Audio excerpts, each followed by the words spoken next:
YS Jaganmohan Reddy గారు ఈరోజు శ్రీకాకుళం జిల్లాలో సిదిరి అప్పలరాజు గారు రిమాండ్ ఖైదీగా ఉంటే ఆయన్ను పరామర్శించడానికి బయలుదేరి వెళ్తున్నారు.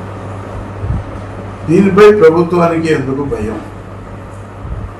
అసలు జగన్మోహన్ రెడ్డి అనే వ్యక్తి వైఎస్ఆర్ కాంగ్రెస్ పార్టీ అధ్యక్షుడు, 40% ఓట్ షేర్ కలిగినటువంటి ఏకైక వ్యక్తి దేశంలోనే. అటువంటి వ్యక్తి తన అనుచరులను, తన మంత్రివర్గ సహచర మాజీ మంత్రులను పరామర్శిస్తుంటే మీకు నష్టం ఏమిటి? మీరు ఎందుకు ఆంక్షలు విధించారు? ఆంక్షలు విధించాల్సినటువంటి అవసరం ఏమున్నది? కరెక్టే, చంద్రబాబు నాయుడు గారు, లోకేష్ బాబు గారు, పవన్ కళ్యాణ్ గారు జగన్మోహన్ రెడ్డి పర్యటిస్తుంటే వేలకు వేలు, లక్షలకు లక్షలు జనం ఎందుకు వస్తున్నారు? అలా రావడానికి వీల్లేదు. జనాన్ని కంట్రోల్ చేయండి, పోలీస్ వ్యవస్థ కంట్రోల్ చేయడానికి అవకాశం ఉంది. అవసరమైతే ఎన్ని కేసులైనా పెట్టండి, ఎంతమందినైనా ఆపండి, కంచెలేసి నిర్బంధించండి, వెళ్ళనివ్వగాకండి అనే ఆంక్షలు పెడితే 4 కార్లలో వెళ్ళండి, 6 కార్లలో వెళ్ళండి, 8 కార్లలో వెళ్ళండి అనే ఆంక్షలు విధించడం అంటే అధికార పార్టీ గొయ్యి అధికార పార్టీ తవ్వుకున్నట్టే. అధికార పార్టీ భయం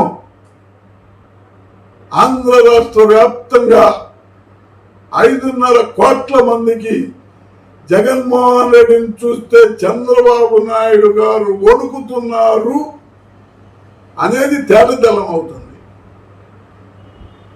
మీరు ఎన్ని ప్రయత్నాలు చేసినా అధికార పార్టీ మంత్రాంగం, యంత్రాంగం అంతా అక్కడ రోడ్డు మీద ఉండా కూడా ఒక్కొక్క వ్యక్తికి 100 మంది చొప్పున మా పార్టీ కార్యకర్తలు ఊళ్ళు కదిలి జగన్మోహన్ రెడ్డి గారి పర్యటన విజయవంతం చేసి మా జగన్మోహన్ రెడ్డి గారిని కాపాడుకుంటూ మిమ్మల్ని నిర్బంధించే పరిస్థితి తెచ్చుకోకండి,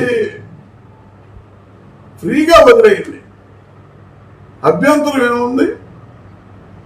గత పరిపాలనలో, మా పరిపాలనలో చంద్రబాబు గారు మాచర్లు వచ్చినప్పుడు కానివ్వండి, చంద్రబాబు గారు పెద్దిరెడ్డి గారు నియోజకవర్గంలోకి వచ్చినప్పుడు కానివ్వండి, మరెన్ని చోట్ల రాష్ట్రంలో పర్యటించినప్పుడు కానివ్వండి, ఏ రోజు జగన్మోహన్ రెడ్డి గారు ఆంక్షలు విధించటమో పోలీసులను అడ్డు పెట్టడమో చేయలేదు.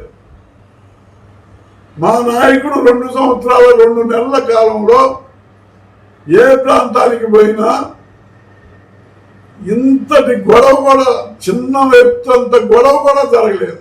కానీ గతంలో చంద్రబాబు నాయుడు గారు పర్యటన చూడండి, పోలీసులను కొట్టిన పరిస్థితి. ఆ పరిస్థితి ఎవరు చేశారయ్యా?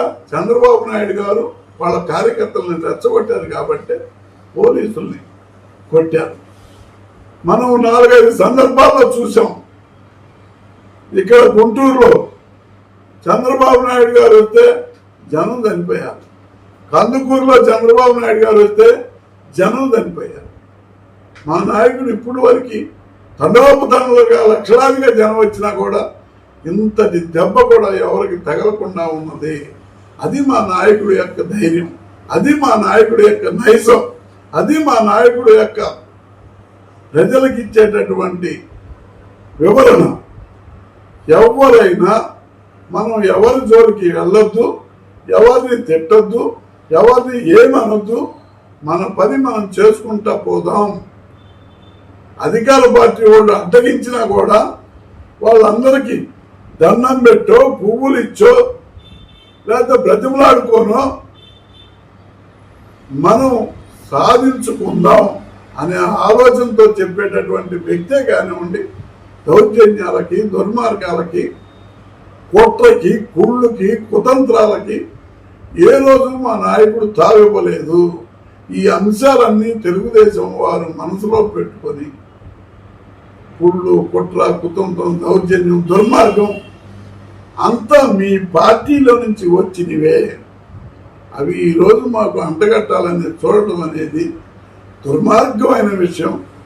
మీ రాజకీయ 45 సంవత్సరాల అనుభవంకి మాయని మచ్చ.